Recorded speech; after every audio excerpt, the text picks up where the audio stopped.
जैसे ही ये बम दिल्ली पर गिरता है तो इसका दर्जा हरारत वही हो जाता है जो कि सूरज का दर्जा हरारत होता है। ये जिस शहर से भी टकराती है उसको मलयामेट कर देती है। पाकिस्तान और इंडिया के पास कितने न्यूक्लियर वॉरहेड्स हैं कि पाकिस्तान और इंडिया की वाकई एक न्यूक्लियर वॉर छिड़ जाती है।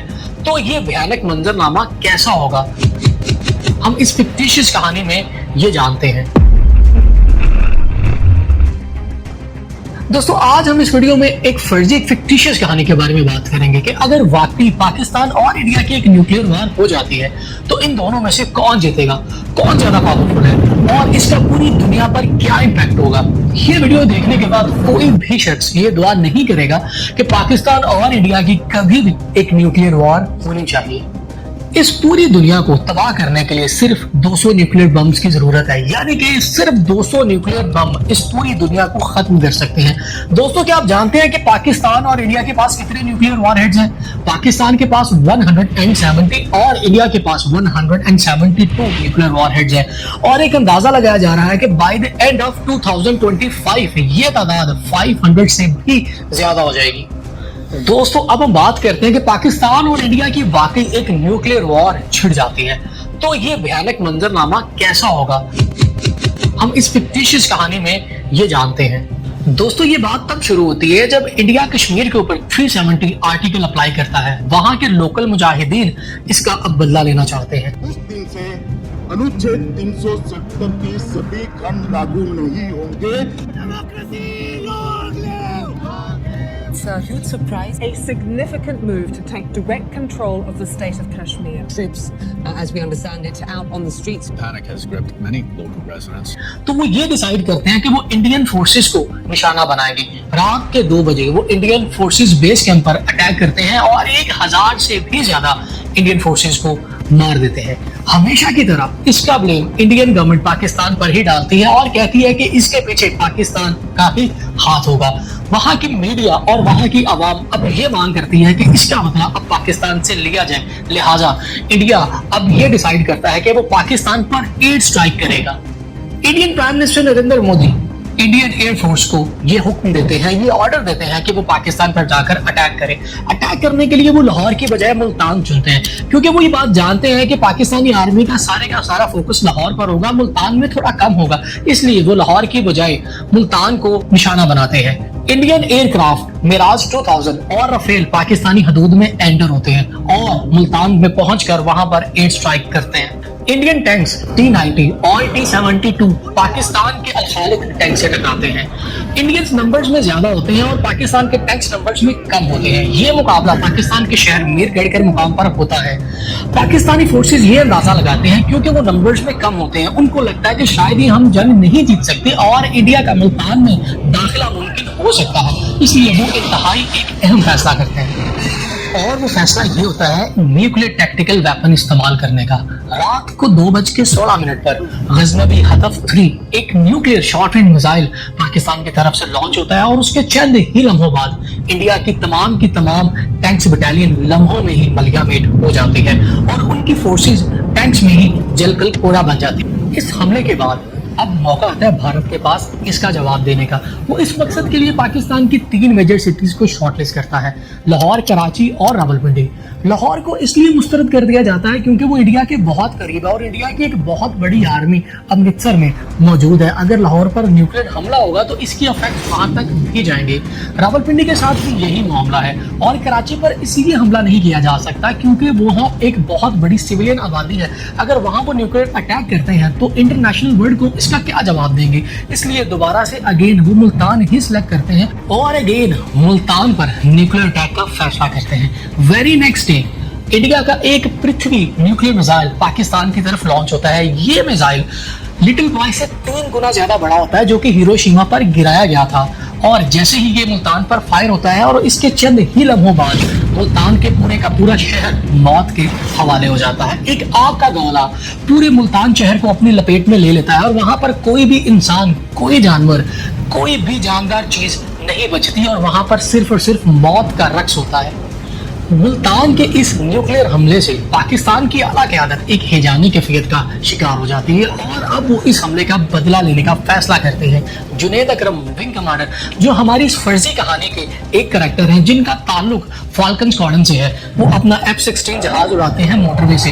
शहबाज एयरबेस इसलिए इस्तेमाल नहीं किया जाता क्योंकि इंडिया के रडार सिस्टम को डिफीट किया जा सके। मोटरवे से ये F-16 उड़ता है और इस F-16 में 1 मेगाटन का न्यूक्लियर वेपन होता है। ये सुबह 8:45 पर इंडिया के शहर दिल्ली में कैनॉट प्लेस पर पहुंचता है और जैसे ही वहां पहुंचता है तो जुनैद अकरम इस न्यूक्लियर बम को फायर कर देते हैं। जैसे ही ये बम दिल्ली पर गिरता है तो इसका दर्जा हरारत वही हो जाता है जो कि सूरज का दर्जा हरारत होता है और दिल्ली में जो कुछ भी होता है वो सारा कुछ लम्हों में भाप बनकर उड़ जाता है, चाहे वो मेटल हो या कोई भी जानदार। इसके नतीजे में इंडिया की सदारती महल, पार्लियामेंट और फौजी आला क़यादत इस हमले में मारी जाती है। और जब ये न्यूक्लियर फायरबॉल खत्म होती है तो एक जोरदार शॉक वेव आती है। इसकी स्पीड एक सुपरसोनिक जहाज से भी ज्यादा तेज होती है। ये जिस शहर से भी टकराती है उसको मलिया मेट कर देती है। इसके बाद हवा ऊपर उठती है और ये गर्म हवा होती है और अपने साथ ही न्यूक्लियर ज़रात को भी अपने साथ ले जाती है और फिर बारिश होती है। ये कोई आम बारिश नहीं होती बल्कि तेजाबी बारिश होती है। दिल्ली से लेकर हरियाणा तक कोई भी जानदार इस बारिश से नहीं बच पाता क्योंकि जिस शख्स के ऊपर भी, जिस जानदार के ऊपर भी ये बारिश गिरती है वो उसके आर पार हो जाती है क्योंकि ये तेजाबी बारिश होती है। इसके बाद इंडिया इस्लामाबाद पर न्यूक्लियर अटैक करता है। इन हमलों के बाद पाकिस्तान और इंडिया की आला क़यादत मारी जाती है और इंचार्ज अब लोअर क़यादत संभालती है और इनके हाथ अब न्यूक्लियर वेपन्स लगते हैं। इसके बाद इंडिया कराची, लाहौर, फैसलाबाद, गुजरांवाला, गवादर और दीगर शहरों पर न्यूक्लियर अटैक करता है और पाकिस्तान अहमदाबाद, लुधियाना, अमृतसर, मुंबई और दीगर शहर पाकिस्तानी अटैक्स का निशाना बनते हैं। इन अटैक्स के बाद पाकिस्तान और इंडिया की आबादी का एक बड़ा हिस्सा खत्म हो जाता है। ऑलमोस्ट एक अंदाजे के मुताबिक 50 करोड़ से भी ज्यादा जो लोग हैं वो इस अटैक्स का निशाना बनते हैं, जो कि वर्ल्ड वार 2 से बहुत ज्यादा तादाद है क्योंकि वर्ल्ड वार 2 में 8 करोड़ लोग मारे गए थे। और इसके बाद इन न्यूक्लियर अटैक्स की वजह से पाकिस्तान और इंडिया की एक बड़ी आबादी बच्चे पैदा करने के काबिल भी नहीं रहेगी और जो भी बच्चे इन दोनों ममालिक में पैदा होंगे वो माजूर होंगे। पाकिस्तान और इंडिया की 75% जमीन बंजर हो जाएगी, वहां दोबारा खेती नहीं होगी और बड़े सारे लोग भूखमरी से मर जाएंगे। ये एक ऐसी खूंखार जंग होगी जिसमें दोनों में से कोई नहीं जीत पाएगा। दोनों ने एक दूसरे को हराने की कोशिश की मगर दोनों ही अपना सब कुछ हार बैठे, सब कुछ खत्म कर बैठे। ये बात अभी यहीं पर खत्म नहीं होती। दुनिया का आधे से ज्यादा साफ पीने वाला पानी भी जहरीला हो जाएगा और जो शख्स भी उस पानी को पिएगा वो भी मर जाएगा।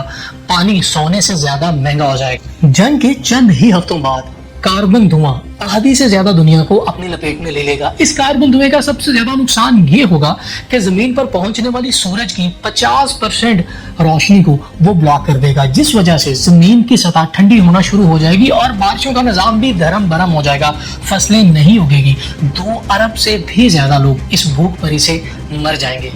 इसके अलावा और भी मसाइल पैदा होंगे। तापकारी और दीगर मसाइल से मरने वालों की तादाद कई गुना बढ़ जाएगी। पाकिस्तान और इंडिया की इस न्यूक्लियर जंग को इंसानियत कई डेकेड्स तक भुगतेगी।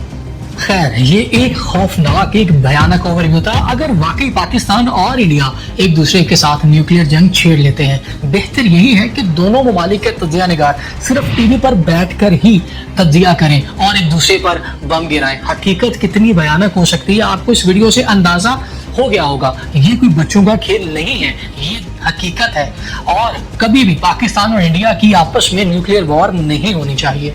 दुनिया के लिए एक अच्छी खबर यह है कि पाकिस्तान और इंडिया ने अभी तक अपना कोई भी न्यूक्लियर वेपन ऑपरेशनल नहीं किया है, यानी कि फौरी तौर पर न्यूक्लियर जंग नहीं हो सकती और ना ही ये मसला हो सकता है कि कोई भी वेपन हादसाती तौर पर चल जाए। 2022 में एक दफा भारत ने गलती से अपना ब्रह्मोस मिसाइल पाकिस्तान की तरफ फायर कर दिया था, जिसको पाकिस्तानी रडार सिस्टम में डिटेक्ट कर लिया था, जिसका पाकिस्तान ने कोई भी जवाब नहीं दिया था। जाहिर सी बात है पाकिस्तान ये बात जानता था कि इसमें न्यूक्लियर वेपन नहीं है और अगर इसमें न्यूक्लियर वेपन होता तो डेफिनेटली पाकिस्तान भी रिटेलिएट करता। न्यूक्लियर वेपन ऑपरेशनल ना होने की वजह से दुनिया एक बड़ी तबाही से बच गई। आपकी क्या राय है इस न्यूक्लियर वॉर को लेकर? कमेंट्स में जरूर बताइएगा और इस चैनल को लाइक और सब्सक्राइब करना ना भूलिएगा। खुदा हाफिज।